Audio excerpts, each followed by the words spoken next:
And I just want to emphasize that I'm not an influencer, and my magazine is, and we're not a blog. It is 100,000 members large. Yes. Which is an amazing accomplishment. As I was saying, thank you for popping through. I do appreciate you carving out the time to be here. We're all about founders, helping founders, and I know that your insights are going to help a lot of people. So thank you. Thank you for having me. Sure. Now, for people who are meeting you for the first time, can you tell us a little bit about Working Mama, what it's about and who it's for? Okay, Working Mama is one of South Africa's premium magazine, print and digital magazine, also a media brand. And I just want to emphasize that I'm not an influencer, and my magazine is, and we're not a blog. Okay. So we do have newsletters. It's the only magazine or company that is multi-channeled. We have that ecosystem in place. We collaborate with different local radio stations. We have our print and digital magazine. We send out our newsletter, the Working Mama Brief, every Wednesday. And then we also have the mom community, online community, that's also small business owners that advertise with Working Mama. Okay, perfect. And it is 100,000 members large. Yes. Which is an amazing accomplishment. So, Yes, congratulations. That's not something to miss out. Thank you now, very much. Elize, before we start talking about the deeper parts of your journey, I'd just like to warm up with a quick rapid fire round of questions, just so that we can get to know you a little bit better. So, no overthinking. Just say the first thing that comes to mind. I hope I can do that, because I am an overthinker. First question is, if you had to choose a different career for a day, what would it be and why? Different career? Oh my word. Can be anything from being the president to an astronaut. A doctor. Yeah. A doctor, okay. Yes, I always wanted to be a doctor. I was actually accepted at Stellies to be a doctor. Oh, okay. Yes. Amazing. Sure. Because I saw Which field were you interested in? General practitioner. Okay. Yeah, just Great. general practitioner. And also, I mean, it's helping people as well. Yes, Besides that is what I wanted to do, because I come from a community that couldn't afford healthcare. Oh, okay. So that was one of the reasons I wanted to go into the healthcare field. Sure. If there was one book that everybody should read, what would it be? I think John Maxwell. Okay. Today Matters. Today Matters. Tell me more. I've read that book. I just recommended it. It's very important to live in the present day. Yes, I agree. So you have to take action today. If you say you're going to do something, do it immediately. And then there's another book, 10x is better than 2x. That one has really opened my eyes to how I price my products. Sure. And how the target audience, like I said, I don't lower my price or give discounts. I would rather change my target audience. Sure, makes sense. Lower my price. Because the work that I put in, the value that's on that, I cannot lower that price. Yes. Because of the value that you will be receiving from the services that I offer. So I would rather change my target audience. Then if you, like I said, and I know it might sound a bit harsh, but if you can't afford my prices, then you are not my client. Absolutely. I agree with that sentiment. So just staying onto books, if you had to give this part of your life, if your life was a book, okay, and you had to give this part of your journey a name as a chapter, what would it be and why? She's powerful. Okay, amazing. She's me. I love that. That's my book, actually. I'm writing that book. Okay, yeah, great. I'm busy writing. Yeah, we're gonna loop back to that shortly. And then finally, and I think that I know what your answer is going to be to this already, because we've already discussed it quite in depth. If there was one AI tool that you could not live without, what would it be? Claude. Preach. Hands down. Yes. No, Claude, it's amazing. Wow, it's a life-changing tool for sure. It is, and Yeah. I am actually doing a 30-day workshop. Okay. Yeah, it's late 12 o'clock, midnight, but it's worth it. So you're leading the workshop, or you No. It's a workshop learning? that I'm attending. Okay, And I learn, amazing. I'm learning really a lot from the. Wow. And it's not just about automation, and that's why I could just do my app. We're definitely, I'm excited to hear more about your app. So we are going to be moving into that very shortly. But Elize, let's take it back to the beginning now. Okay. So have you always been business minded, or did something happen to kind of sow that entrepreneurial seed? Maybe there was somebody in your family that you looked up to, or was it just always like that? My dad had his own business. Okay, great. My dad always said he will never work for a boss. And I was so angry at him because the finances was not regular. The income was not regular. Sure. But he was living the dream life. And now I know what he meant by it. Like, he will never work for a boss. It's the freedom. Yes, it's the freedom he had. He was, that time, those years, a radio and TV technician. Okay. So electronics was all over us. And then he also started with cars, servicing cars. So self-taught. Sure. And then he went into construction. Wow, okay. And that's how he grew. And people started noticing him. And also he was very, very organized. Very organized. His so that's where you get organized. it from? His books was organized. His what is this? The products that he needed, the things that he needed to fix the TVs, everything. His tools was in a place for everything, and everything on its place. The place was always clean, tidy where he worked. He never started a day where he did not clean his workspace first. Okay. So, and he told me that is because your mind is cluttered. And he said to me that your eyes take pics of everything around you, and you wonder why you're stressed out and you can't think. So he keeps it clean, neat and tidy, and organized. It's almost like, have you read Atomic Habits? Yes, I did. I love it. It's one of my favorite books where they talk about how, your actions actually reaffirming your identity to yourself. Exactly. So to me, that's 100%, an example of that. So he actually taught us that. Systems. He put systems in place. Systems, yeah. And he taught us that without us realizing it. So now when we do things, I think in systems. Like my sister also, we spoke about it the other day, and she said, have you come to a project, right? She does a lot of projects on a house. Okay. And she's like, and you sit down and you work out the system. You break it down into smaller pieces. Yes. I'm like, exactly, I do that. And she's like, you know where we got that from? Dad. So it's really kind of ingrained into your DNA and into your childhood, actually. That's amazing. That's awesome. So I'd love for you to now share how the community actually started. So I've read a little bit about your story. So I know that it is somehow related to during the time that you were moving from Johannesburg to Cape Town. You came across an old journal. Can you tell me a little bit more about that? Because that sounds like a very interesting story, and also how that led to you realizing that a community was needed. Okay, so when I moved to Cape Town, that was the end of 2019. Okay. We were just here for about 2 months, 3 months, and then COVID hit. And that is when I said, you know what, I can't sit here and do nothing. So then I took on the challenge of completing my BCom honors in business management. Awesome. But specializing in HR. And then I, in Joburg, started a life coaching program also. Okay. And then that was mostly online.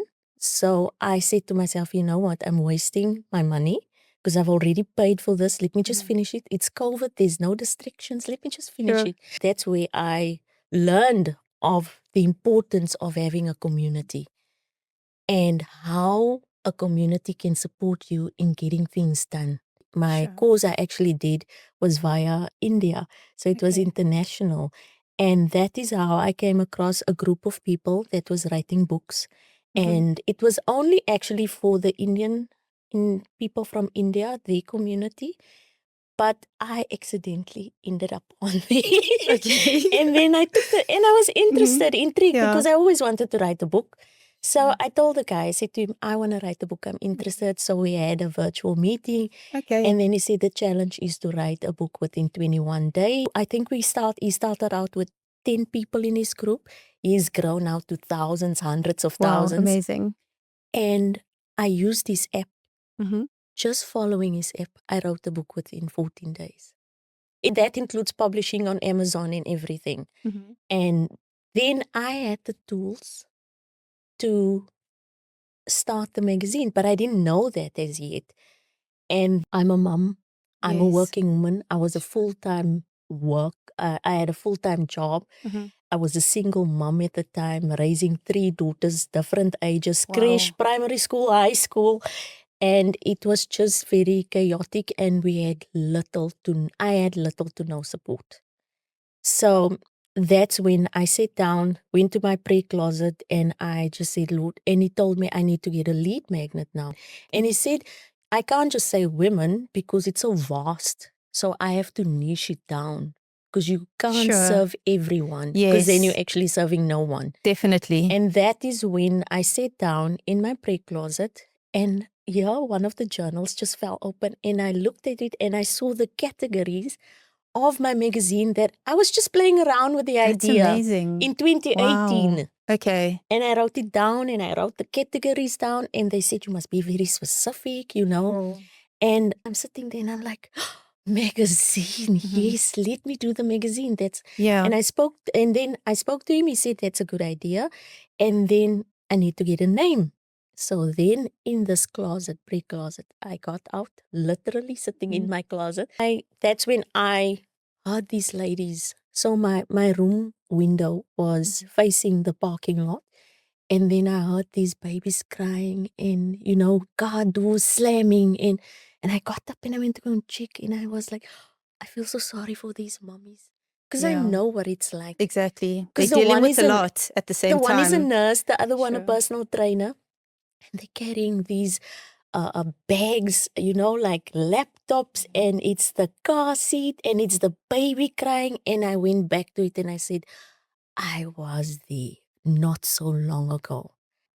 So therefore, my community became professional, ambitious women that's running businesses while raising kids. That's my audience. Perfect. Yeah, no, I mean, that's quite a testimony, just the way that everything fit together like that. And sometimes you can only really see how everything fits together in hindsight as well. Exactly. Because if you just look at how the puzzle pieces came together from doing the course to how it came up at just the right time.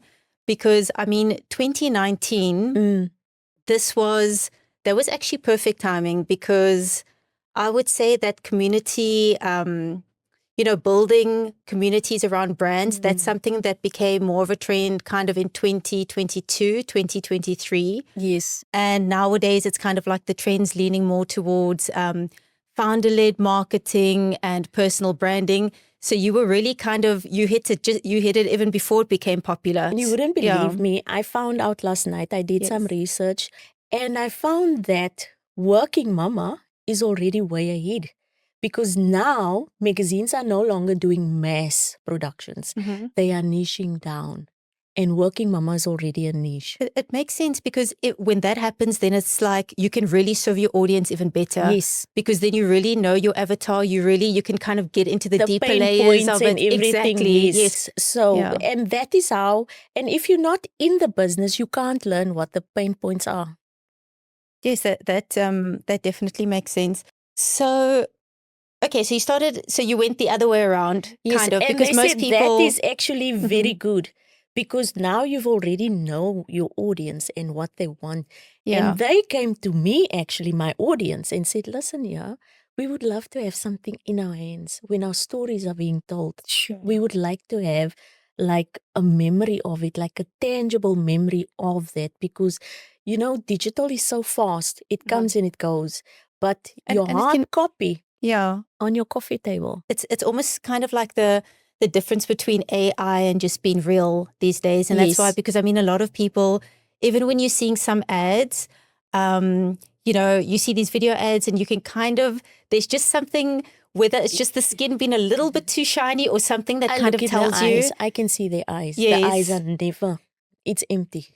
Exactly. It's like the dead eye look. There's no emotion in the eyes when it's AI. That's how I can tell from an AI video and a real person. And it's also very difficult to then trust a brand, especially if it's like a skincare product or a hair care product. And I do, I mean, I'm not going to mention any names, but I do see that happening quite a bit now, because AI, it's become quite a novel, new, you know, it's the new trend on the block, and people are just kind of trying to use it, but they're not really using it intentionally always. Yes. So I believe that there is a time and place, but in any case, let me bring it back. I just wanted to add is that, but now brands are waking up and they know that audiences now wants real things because of AI.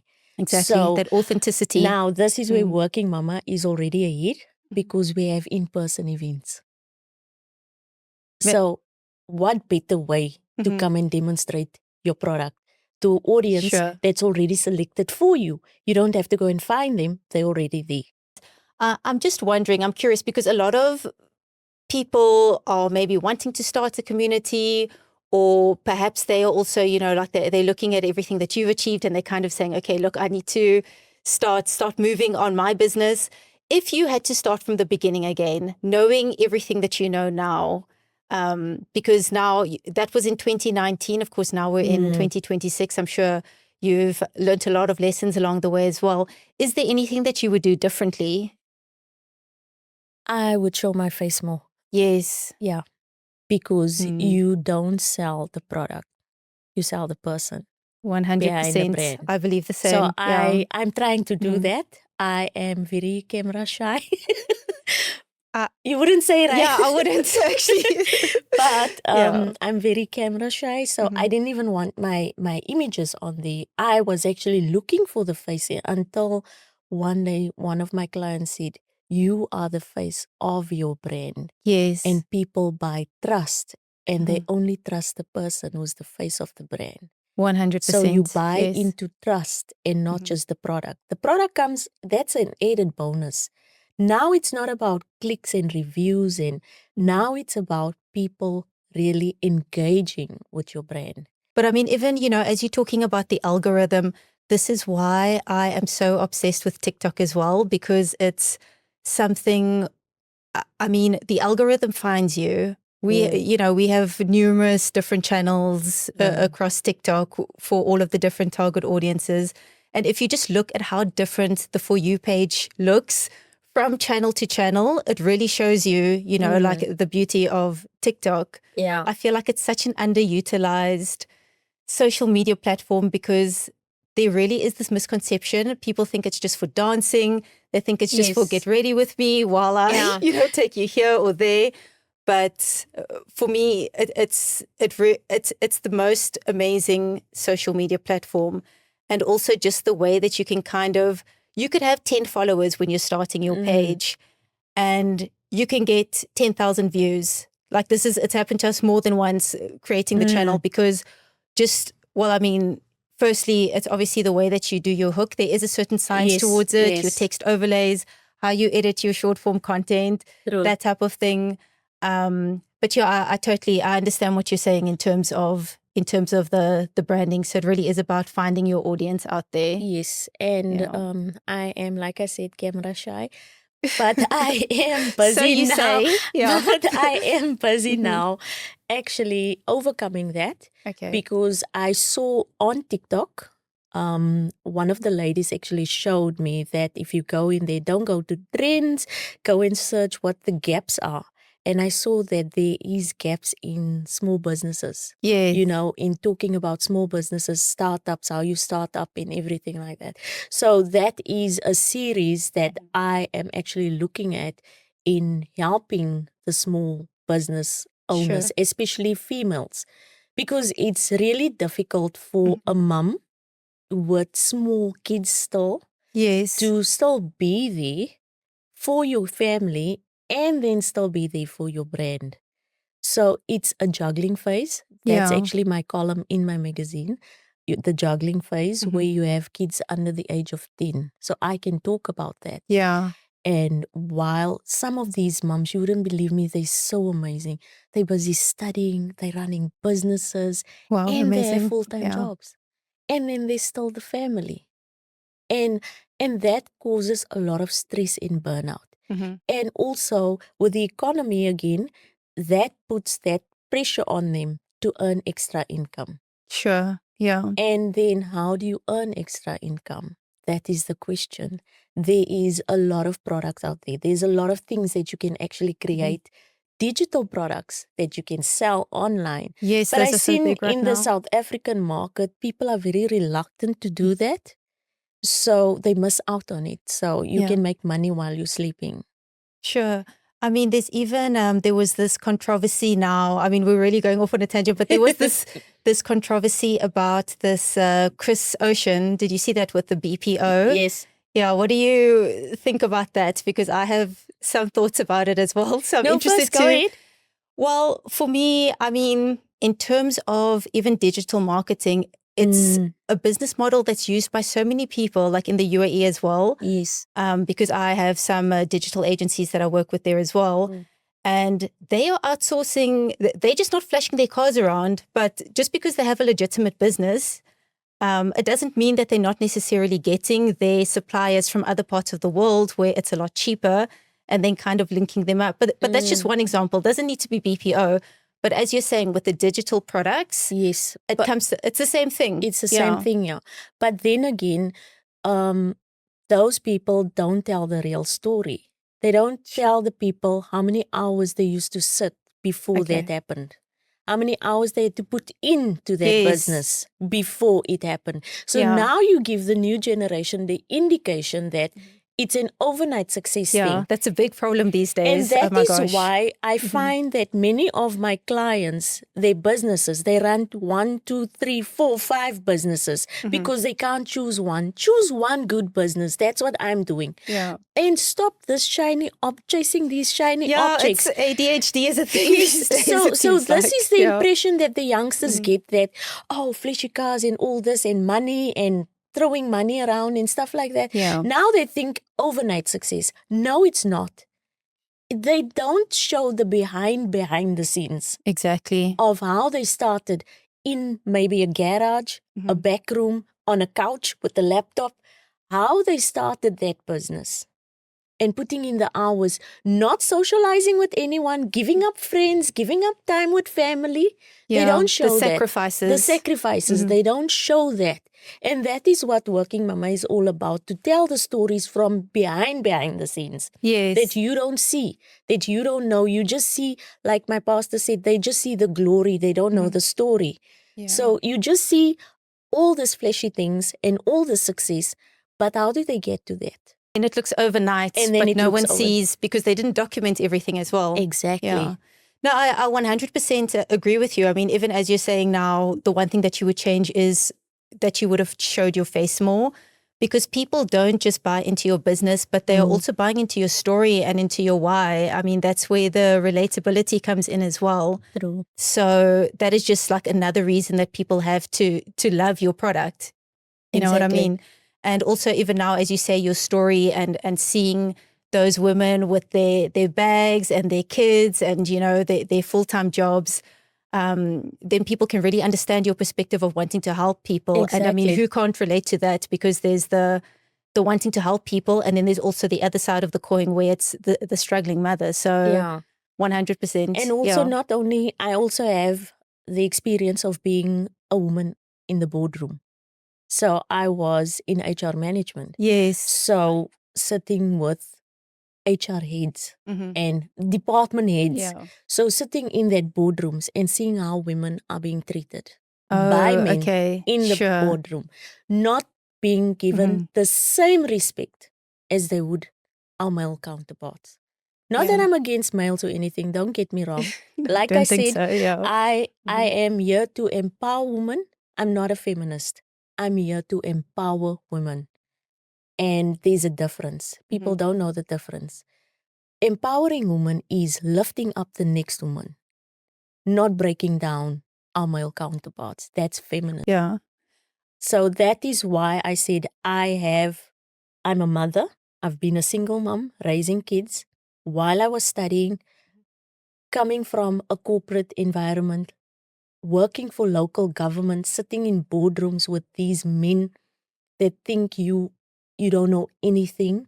You have to prove yourself. You have to work. I don't know if you watched that series of Working Moms, something like that. It's on It's Netflix? a series. Or? It was before. Okay, I'll look into it. And they actually wrote a book about it. The lady that's actually the lead, she wrote the book. And you have to work harder than a man for that same job and get paid less. And I work in HR with salaries, and I saw that happening. I saw how a section that was equal in a month's time after benchmarking, they saw that there was more females in the admin section of HR, which I was in charge of benefits and administration. And the recruitment and selection was more male dominating. So our benefits, we didn't get the benefits that they got. They got transport allowance, they got cell phone allowance, they got laptops. We only got laptops. And our salaries, the level, not our salaries per se, but how they benchmark that positions was then now lower than what we, the male counterparts, was appointed in. Do you think that may partly be about, the profile of males versus females psychologically? Because females kind of accept, they might not always be that aggressive, and also because of those maternal instincts.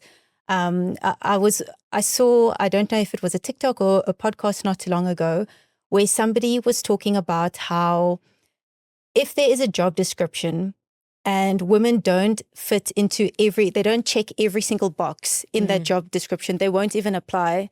Whereas if a male they will apply whether they qualify or not. if they only kind of tick off 3 to 6, they'll say, okay, it's 3 to 6 out of 20. It's not too bad. Like my odds are okay. And they might kind of try it out. I think we were conditioned that way, to think that way. Sure. So you think it's a societal issue rather than an aggression? And that is why women think that they are less than. And they can't do that because there's going to be a problem. We overthinkers, we think with our emotions and not logically. We don't see ourselves as, when I applied for my position, somebody had to come and tell me, put your CV in. Put your CV in, you qualify. Even though I had the qualifications, I had the experience, I had the knowledge because I started there as an experiential training student. And still I felt like I wasn't good enough because that is the mentality, how we were conditioned to think that we need to be extra. We have to add that. We have to be that in order to qualify for. And now we have all this information. So then I blame you as a woman because now you have the knowledge. You should be woke now. So it's no longer like in our time where you just took what came to you because you felt grateful. And it was like, I think the culture that time when I found my first job is I was 19 years old. And it was like, when a woman gets a job, she should be grateful for it because there's not a lot of jobs for women. Sure. So you have to be grateful for what you have. And I think that is where it started. And that is the mentality that was passed on, the condition of how we think from our mothers or from mothers like me that went on to think that it's okay to just be okay with what they're giving us. With the bare minimum. But we do more work and sometimes even better than our male counterparts. And you know, all this imposter syndrome that you suffer, women suffer more of that because we were made to think that we are just good enough for admin and secretarial jobs. And that is what one of the managers, one of our directors actually said to me. Oh, wow. He okay, said so to they me, actually admitted it. Don't you want to make us coffee? Oh, goodness. I'm like, we're on the same level. Why you want me to make coffee? I said, excuse me, where is your assistant? No, you're a woman. Did he say that? Yes, he said that to me. Okay, you're a woman. That is a little bit of audacity there, I'm like, though. So I asked him, don't you have hands? And then he said to me, no, I asked him, why are you asking me? Why don't you ask the other men sitting here? No, because you're a woman.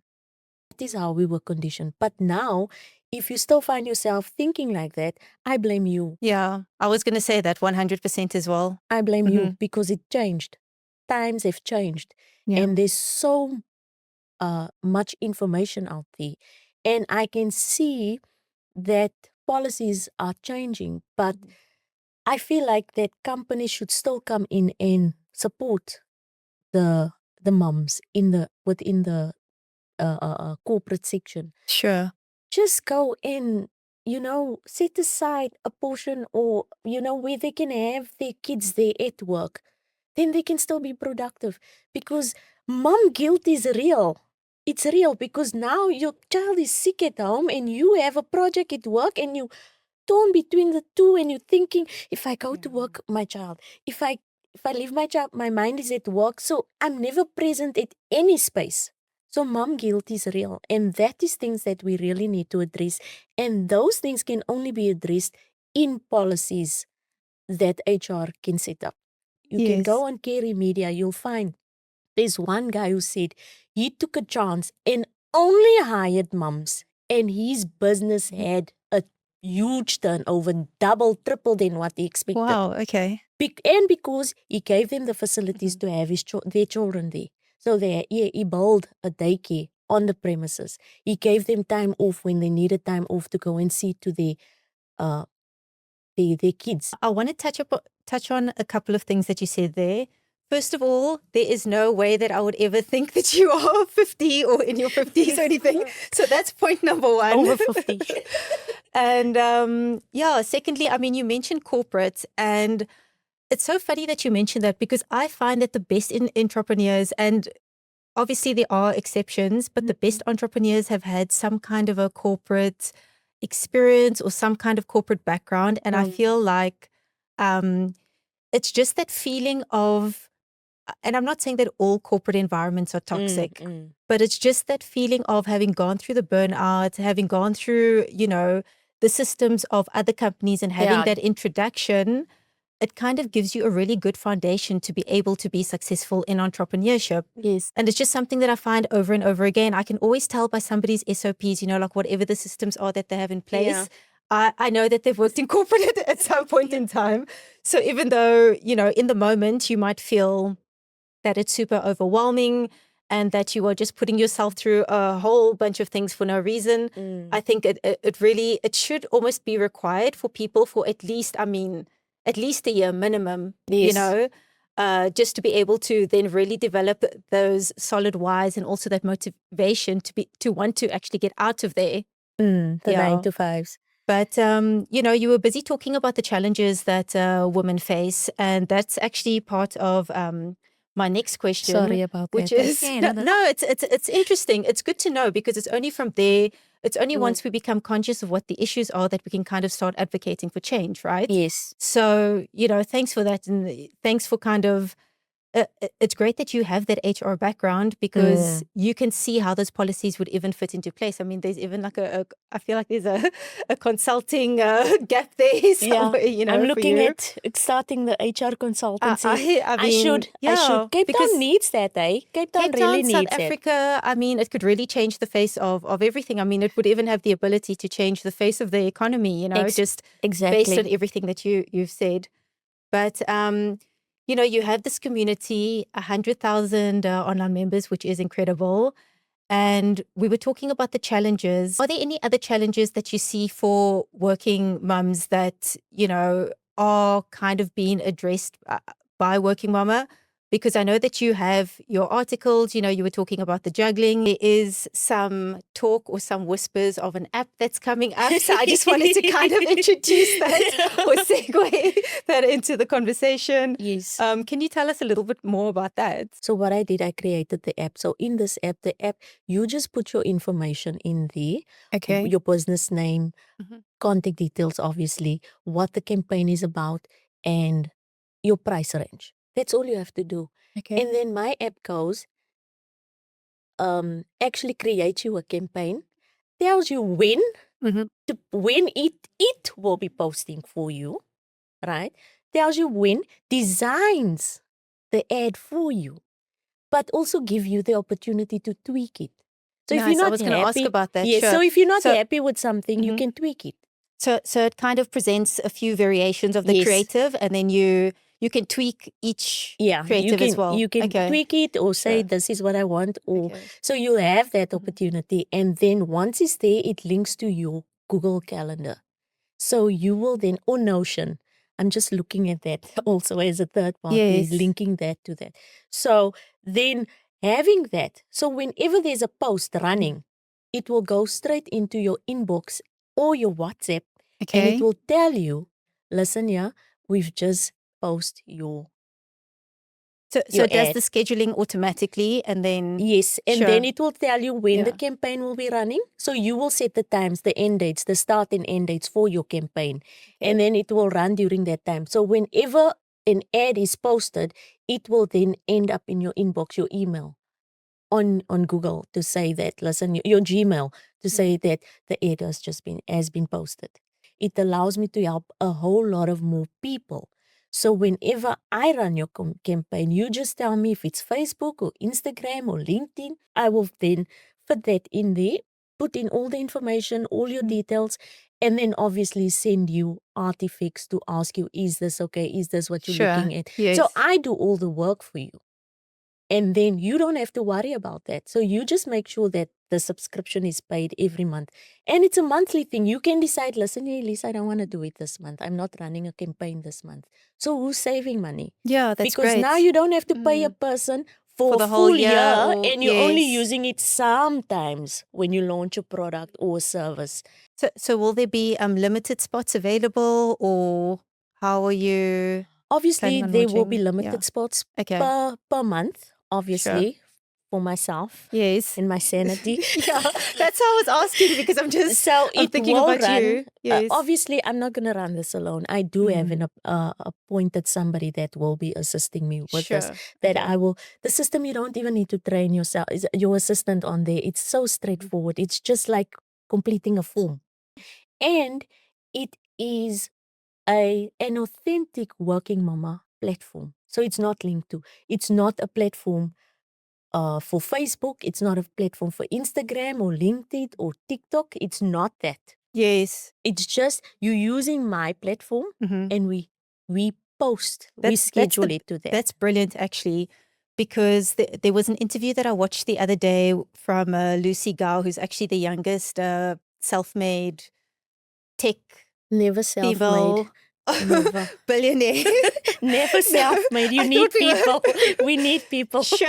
I mean, she has her team, but yeah, and she was talking about how the biggest challenge that a lot of content creators, a lot of brands aren't realizing is the fact that they don't actually own their audience. Like if Instagram or Facebook, if any meta platform, TikTok, or whatever the case might be, decided tomorrow that they were just going to take your following away from you, and it has happened to a few people, then there's actually nothing that you can do about it. And that's why she was talking about, encouraging people to have their newsletter signups and to have their own platform. So that really answers, I mean, you're really kind of providing a solution to that problem, of owning your audience as well. And I'm sure that when people are signing up to your platform, then they can also kind of have their captive audiences, because it's part of your members, right? Yes. Yes. Yeah. No, that's very exciting. Well done. So when is that going to launch? We're looking at launching it the end of June. Okay, perfect. So we so just that's soon. it's just testing. Yeah. Now Yeah. we're just running trials to see Yeah. where's the hiccups and where we can improve it before we launch it. Sure. Yeah, testing's always the most important thing. So I just wanted to ask, as the leader or as the CEO of that brand, have you ever felt any pressure on yourself, especially during the early stages, to kind of be a poster child for that, or a woman who is able to do it all? Because I want us to talk about what happened last October. Okay. And how that came to happen, how it came to be about. It's quite, wow, when I heard about it, I mean, it's pretty intense. So you actually lost your vision due to stress. Yes, due to stress. Can you tell us what happened, how it happened? Were there any warning signs? Did it happen overnight? I mean, just tell us everything, because this is, it's crazy. Last year, end of September, as I was sitting on my bed, and the Friday I told my friend, listen, yeah, I have such a terrible headache. I can't do the meeting now. That was one Mrs. Universe South Africa finalist. Okay. And we were going to have an interview because she was invited to a radio station via Working Mama to tell her story. So Sure. that's what I also do, collaborate with radio stations and also allow women to speak and tell their stories there. And with that, the Sunday, she told me go to the doctor, and I'm like, nah, I'm fine. I'm just going to take over the counter meds and then I'll be cool. Saturday, I was down flat. I couldn't see properly, but that's how the migraine is with me. I lose my vision a bit, but then it comes back. Wow. Then Sunday morning. How long had you been suffering with migraines before that, though? Was it something Like a that had week, happened? like a week with it. But before in your life, no. In my life, all the time. Since I was very young. So that's why you kind of still had a reserved approach to it. So I suffered from migraine since I was a teenager because I always do. I'm always an extremist. It's either high or very low. Very high or very low. There's no in between with me. Okay. So when Sunday morning, still reading my daughter's birthday messages because it was a birthday, a 14th birthday. Sweet. And I'm like, why can't I see this phone? I feel it in my hand, but I can't see it. Oh my gosh. And I closed my eyes. I said, no, I'm like, am I sleeping? Am I dreaming? Is my eyes open? Is it closed? I had to feel my eyes are open. So why can't I see the phone? And I called out to my eldest daughter and I'm like, I can't see your face. I can't see your face. OMG, yeah, that's traumatizing. I jumped out of bed. And in that, because I'm organized, I know where's everything. So I got up without my vision, got dressed, showered, got dressed, knew where everything was. I didn't even have to look because I'm organized. Sorry. But still. I got up. I had to stay calm. Paramedic is my neighbor. Called him. He said he'll be there in 10 minutes. I said, okay, I just need to get dressed. So was it just completely like... Gone. Blank, black. Oh, wow. Dark. No vision at all. Nothing. Nada. Walking against the wall like this to get to the bathroom. Get my toothbrush. Because in memory, I know where's everything. I keep everything on the same place. I teach my children that. I said, can you see? I'm blind, but I know where's everything. Can you see how important it is? I mean, they should have been helping you, though. My daughter was panicking so much. She's trying to get hold of the doctor. Oh, because the doctor is one of my friends. She's one of my speakers. And she's in Plattekloof. And then I found the paramedic in the meanwhile. And then I said to them, and my little one was sleeping still. And I told her, you didn't want her to panic. For sure. Don't wake her. It's fine. It's early hours of the morning, like 6 o'clock in the morning. And I'm running around and now I'm done. I'm like, is my hair okay? Is my hair okay? I don't know why you wonder what you I'm like, do I look alright? Oh my gosh. Okay. And then I just went into the kitchen and I sat on my couch and my daughter is still panicking. And I said, just calm down. And I just said, shame. And I just heard this voice telling me, put your hands on your eyes and say this prayer. And I just said it, by the stripes of our Lord Jesus Christ, I'm healed. It is done. Wow. And then I opened my eyes and I could see the color of my cupboards. Oh my gosh. And the relief was like, just washed over you, yeah. But I couldn't see still because I saw 4 of you. 4 people. I saw my daughter. Oh, okay. So you had like a quadruple vision. Yeah. So they thought that I was busy having a stroke. Oh my gosh. So they came to check my blood pressure normal. Pain, no pain in my head, no pain in my eyes, ringing in my ears. Then they said there's maybe pressure on the optic nerve. So what he did, the paramedic, pressed, there was a pressure point here in my neck. Okay. Pressed it, vision, back. Really? Really. Wow. But I said I was healed before he did that. I was already healed. And then they felt like there was like big knots in my back.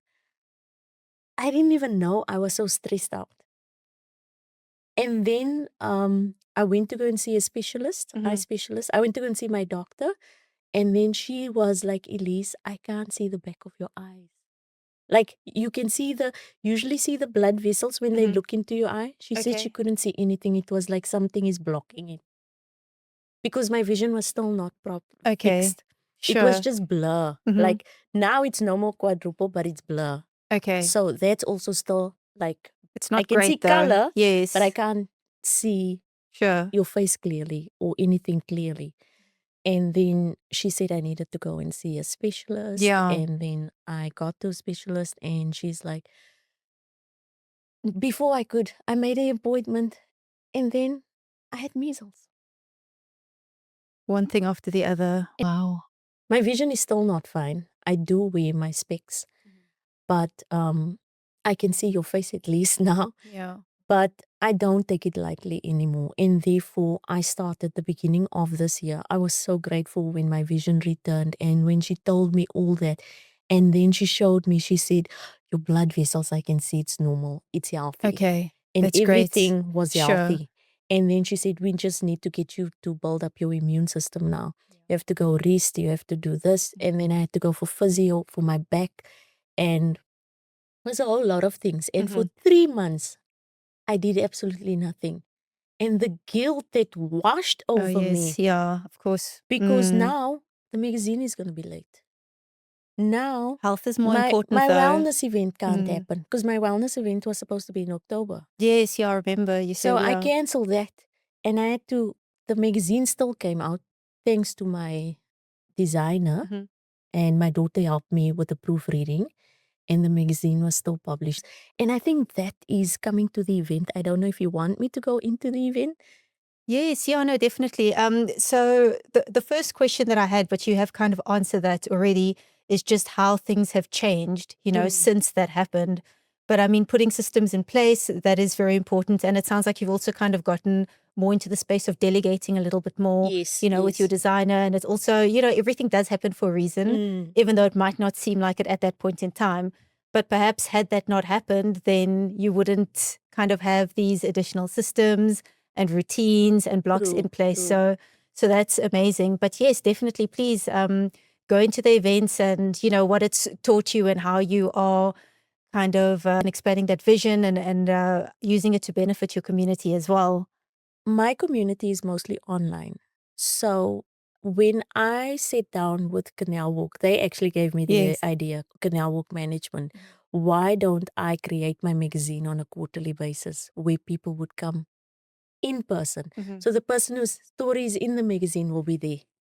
Great. So they're speakers. Sure. So people can kind of interface with them as well. Yes. So that is why I'm I'm creating these events because my community is mostly online and we want to interact with them on a personal level and build trust that way.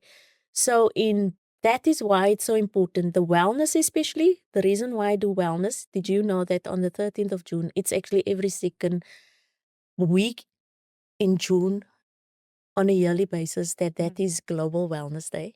Oh, okay. So that is why it's the 13th of June, because it's Global Wellness Day. Perfect. Okay, got it. And Makes sense. I know people thought, why such a random day? I was like, it's in the middle. Usually it's kind of towards the end of the month or like the very first weekend of the month.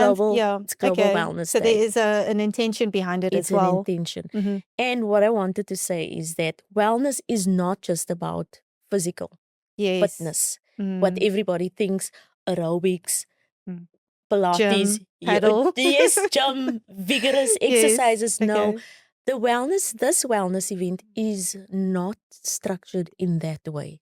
Okay. It's not a networking event to put pressure on you to come there with your business. No, the morning is structured in such a way where there will be 2 speakers only. Usually I would have a panel, but that's put pressure on people also because some people are not open to interactive, communication or discussions and they get bored and they want to leave. So I said, you know what, let those 2 women come and tell their story. So I have the woman on my cover, the one that's now on my cover. So she's going to be there. She's going to come and tell her personal, deep story, that the behind the scenes of how she created that business. And then we have a medical doctor who Okay. also created InnoHealth, and that product is also to help people say who can't afford healthcare. Okay, that Yes. sounds interesting. Is it a technological Yes, type yes, of? yes, Okay, yes. It's great. it's tech. Yeah. So she's doing that, but she's not there in that capacity. She's there to come and give us pointers on how to self-check our body, Okay. how to check what it is, how to read our body, and what is our body actually telling us. And then we're gonna have like a Pilates session. So Pilates, it's very beginner.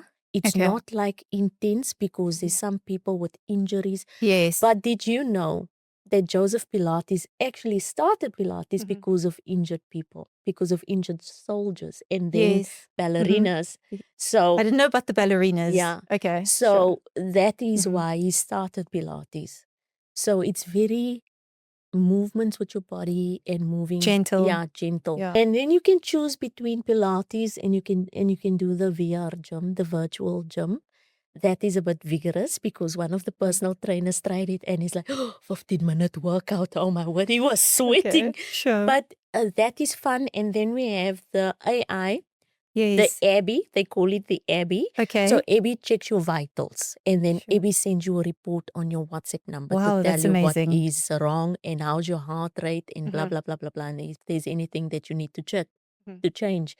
And That then sounds awesome. Abby Yeah. even picked up on my friend, her baby's heartbeat. She was pregnant and she went there. Oh, And sweet. Abby even picked up on the heartbeat of the Wow. baby. Okay. That must have been an experience. So that is amazing. And then they have a lot of other things like AI things that you can check out, like your Yeah, as you can see, smiles I'm obsessed with AI right now, especially since discovering Yes. Claude, which is what we were Yes. speaking about a little bit earlier. But Yeah. and then we have art therapy, where it's like coloring. You sit down and you just color and you have this affirmations there. So it's just a slow morning and you move through the day how you want to leave, how you want to move. If you feel like I'm going to leave early, you can leave early because we're going to give your goodie bags ahead of time as you Okay. register. Sure. Then we hand you your goodie bag because your goodie bag will have your water in. There might be a towel or something. I'm not sure. I'm not going to say, but you don't It have will be to. a surprise. Yeah, but Yeah. you won't have to come with your with any equipment because we will provide that for you. It's just going to be about having real conversations Yes. with like-minded women. And it's like sitting in a coffee shop and just having a conversation. You can go and test out the product and win some giveaways, you know, and have something to eat, light bites to eat, and just socialize, you know. And there will be photographers and and a videographer. And a photo booth, right? Yes, we're looking at that. Please, Okay. yeah. Sure. We're looking for a sponsor for No that. pressure. We're looking for a sponsor for Okay, that. so if there are any sponsors out there, Yeah, please do. reach out. Yeah. Yeah. But that is what we want to do. And obviously the magazine will also be available there. Sure. The print copy will be available there. I don't care how, but it will be there so that you can also interact with the magazine. And obviously I'll have a QR code there so you can leave a review when you go through the magazine. Okay. So it's like you can sit at the coffee shop. It's like going to sit at the coffee shop and maybe you want to just read the magazine. You don't want to participate in the activities. Sure. It's all you. And then we'll just come back at the end, like 10-15 minutes before we end off, and we'll do some big prize giving away. And then we say goodbye. And that's your morning. Yeah. And who knows, you might meet a friend there. 100%. Or somebody to collaborate with. It sounds like the perfect day to regulate your nervous system and to just come together, find real connections, be in a Yes. very authentic environment. It sounds absolutely amazing. Okay. But Elize, just to kind of end it off, if you had to offer advice to any entrepreneurs, founders, whether they are women, male, anybody that is watching this podcast, about finding balance after every single thing that you've been through. I mean, what's kind of the one piece of advice that you would give to somebody who's maybe starting to see those signs, or maybe they haven't even seen the signs yet? However, they can feel that they are heading in a treacherous direction. What advice would you give them? I would start with set boundaries. Okay. Set boundaries. I just spoke to one client, one colleague of mine or friend or peer of mine this morning was working on a client's project till 5 this morning. I said, no, No, that's going to yeah. cause burnout. You have to sit, and that is another thing that caused burnout for me, and also the incident that happened to me Sure. is because I didn't set boundaries, because Yeah. my clients would contact me 10 in the evening when their kids are in bed, but I'm also in bed. And I would like, oh, I have to serve my clients. No, Yes. you don't Yeah. have to. I know that So feeling. I put Yeah. on my WhatsApp thing that 5 is my cutoff time. 5 p.m. is my cutoff time, even though I stopped working at 3 p.m. But 5 p.m. is my cutoff time. Whether Sure. you message me 5:01, I will not respond to you until tomorrow 9 a.m. when I start That's again. good. You're good if you're able to pull that off, though, because I know that you put a lot of pressure on yourself to make sure Exactly. that you are providing the best service to your clients, you know, Exactly. and that you are giving it your It's all. not easy, Yes, because you I have know. that I know. urge. Oh my Yes. God, maybe I'm going to lose this client. I'm going to lose this client. Yes, if you lose that client, they're Then not they for weren't you. worth it. Yeah. But Mhm. you have to set boundaries with yourself. And I think that is one of the most important things for women, especially. Also, especially, you know, just going back to working in corporate as well, it's just that fake urgency, right? You know, where every single thing is urgent, everything needs to be done ASAP, everything needs to be done before the end of day.